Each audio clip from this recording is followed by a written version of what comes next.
Canada wants to see this democracy succeed in South Sudan. And this is why we're very proud to fund this event today and one of our Canadian NGO partners, Journalists for Human Rights, alongside their local youth-led, might I add, partner, Defy Hate Now. At one point in the history of our funding, there was a gap where we had a program for 4 years and then that funding came to an end. And the embassy heard calls from the media, civil society, policymakers, and the security sector alike, saying that JHR convenes spaces for dialogue that otherwise didn't exist.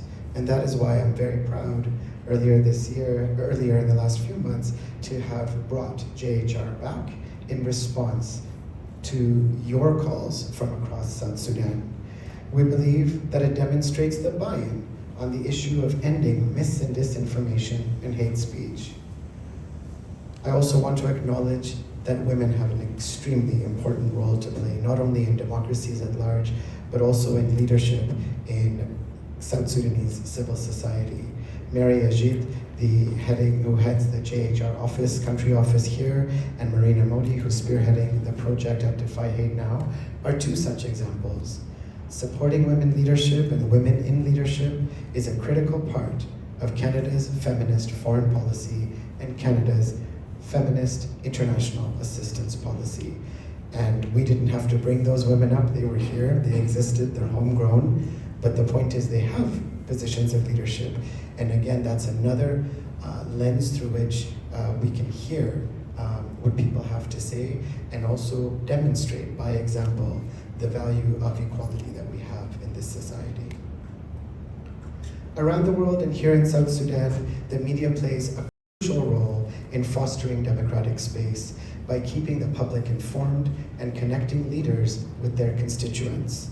The absence of credible, fact-based reporting creates an environment where mis and disinformation can spread, as people become desperate for news and may resort to taking matters into their own hands.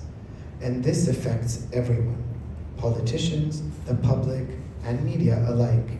So we all have a common interest and benefit from an information environment that is bolstered by fact-based reporting.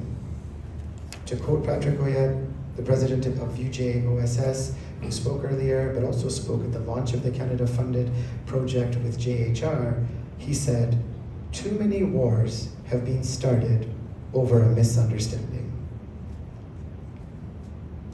So I hope that today's engagement with all of you will move forward this larger agenda, and that today's discussions are an opportunity for you all to reflect on your individual as well as your collective and organizational legacies.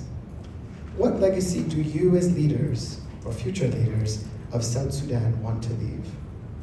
Which system of governance would you want to participate in as a voter, as a journalist, as a public servant, as a member of the public?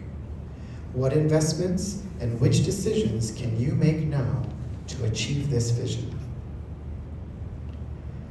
I leave you with those thoughts to contemplate over the course of the day, and I will close by reaffirming Canada's unwavering support for media workers worldwide, and of course here in South Sudan, all of whom are working on front lines defending all of our rights to freedom and freedom of expression.